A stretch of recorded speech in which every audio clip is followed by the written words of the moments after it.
Hi, I'm just finishing a pair of toe-up socks. I'll put the details of which sock this is in the information box below.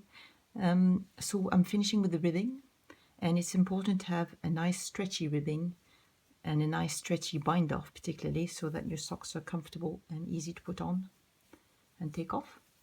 I tried different types of knitted bind offs, but I was never completely happy with them, so then I thought I'd try with crochet, and I'm quite happy with how this turns out.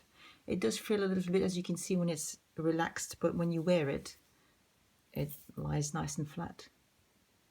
So here's how I do it.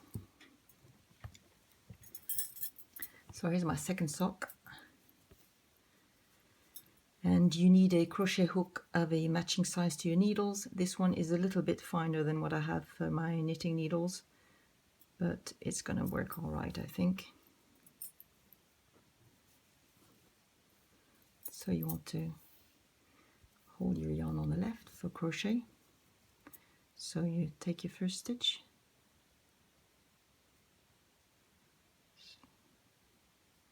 yarn over, and just take this one off the needles, and the next one, which is this is 1 by 1 ribbing, so the second stitch, which is a purl stitch, off the needle and yarn over and through both loops.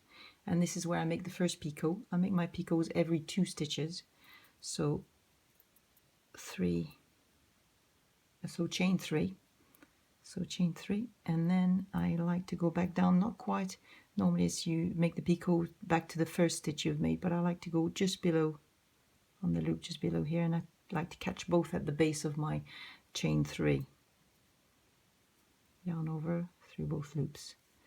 And now on my first version I just moved straight on to the next stitch, but I was finding it was making a little bit of a gap between where the picot was and the next stitch. So what I started doing is picking up the loop, not the loop, but the bar between the 2 knitted stitches here from the back, as if like when you're making one in knitting, and yarn over and pull a loop through, and then the next stitch, yarn over, pull a loop through, and then I have 3 loops now on my crochet, yarn over and through all 3. Then I make the second just as normal, which is the purl stitch, yarn over through both loops, and I'm ready to make the next picot. 1, 2, 3, and I hope you can see here where I like to grab. So not the first chain is just here, and I go just below.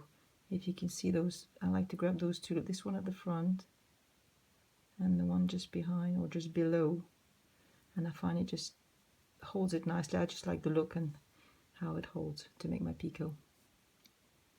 And now I'm picking up the bar again between the 2 stitches, yarn over from yarn over the next stitch, which is the knit stitch.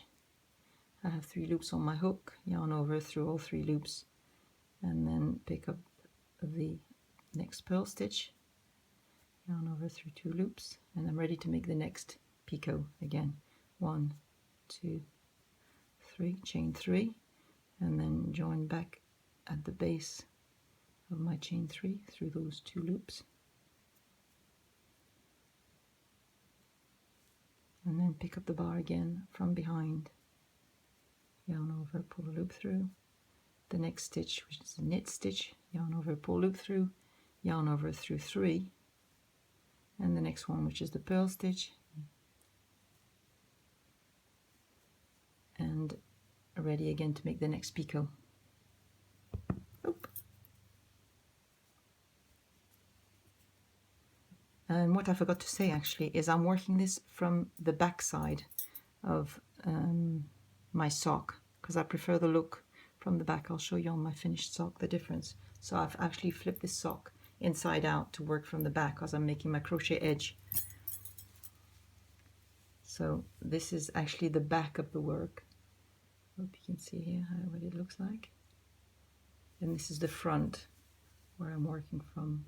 So it's slightly different, and I prefer the back of it, so I like to work from the back of my ribbing when I'm making this. So here you go. See you next time. Bye bye.